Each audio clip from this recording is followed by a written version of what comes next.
가볍게 승낙하는 것은 반드시 신용이 적고 쉽다는 것이 많으면 반드시 어려움이 많다.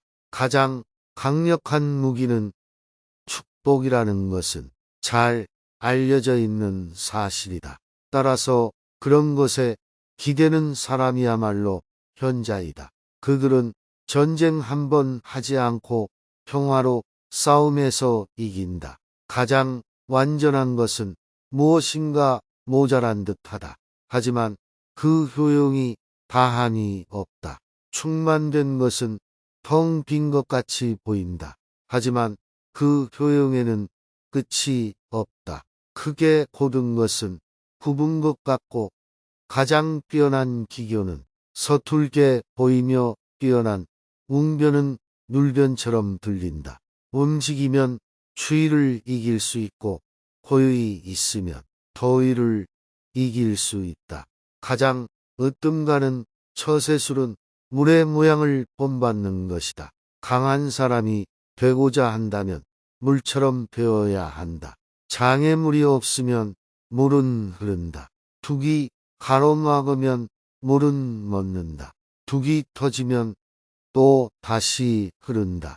네모진 그릇에 담으면 네모가 되고 둥근 그릇에 담으면 또 다시 흐른다. 네모진 그릇에 담으면 네모가 되고 둥근 그릇에 담으면 둥글게 된다. 그토록 겸양하기 때문에 물은 무엇보다 필요하고 또 무엇보다도 강하다. 가장 이상적인 생활 태도는 물과 같은 것이다. 물은 만물의 혜택을 주면서 상대를 거역하지 않고 사람이 싫어하는 낮은 곳으로 흘러간다. 물처럼 거스름이 없는 생활 태도를 가져야 실패를 면할 수 있다. 강하고 큰 것은 아래에 머물고 부드럽고 약한 것은 위에 있게 되는 것이 자연의 법칙이다. 천하의 지극히 부드러운 것이 천하의 강한 것을 지배한다. 강한 군대로는 천하를 다스릴 수 없다. 강한 인간이 되고 싶다면 물과 같아야 한다.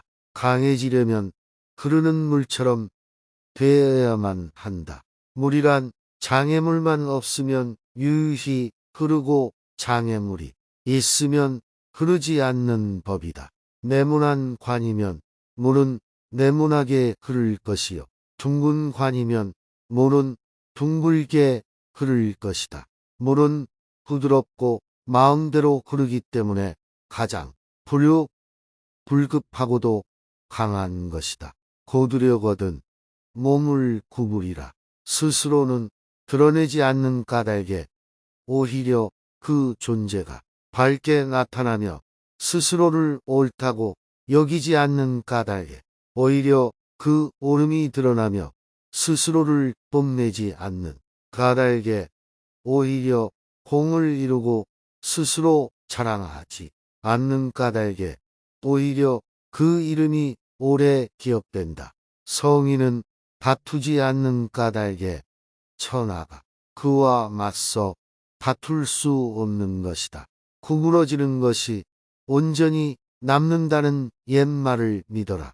진실로 그래야만 사람은 끝까지 온전할 수 있다. 공을 세운 뒤에는 물러가는 것이 하늘의 길이요 돌이다. 공이 이루어지면 그 속에 살 생각을 마라. 공이 이루어지면 몸은 물러나야 한다. 군대가 강하면 즉 멸망할 것이요 나무가 단단하면 즉 부러진다. 금욕은 반드시 습관이 되어야 한다. 금욕을 하면 할수록 덕을 그만큼 쌓게 되고 덕을 많이 쌓은 사람은 억제치 못할 것이 없게 된다. 끝을 맺기를 처음과 같이 하면 실패가 없다. 나에게 몸이 없다면 무슨 걱정이 있겠느냐. 남을 아는 사람은 지혜 있는 자이지만 자기를 아는 사람이 더욱 명철한 자이다. 남을 이기는 사람은 힘이 있는 자이지만 자기 스스로를 이기는 사람은 더욱 강한 사람이다. 남을 아는 사람은 현명한 사람이고 자기 자신을 아는 사람은 덕이 있는 사람이다. 남에게 이기는 사람은 힘이 강한 사람이며 자기 자신을 이기는 사람은 굳센 사람이다. 죽음에 임해서도 나는 이제 영원히 없어지는 것은 아니다. 라는 깨달음을 얻는 사람은 영원한 생명을 얻는다.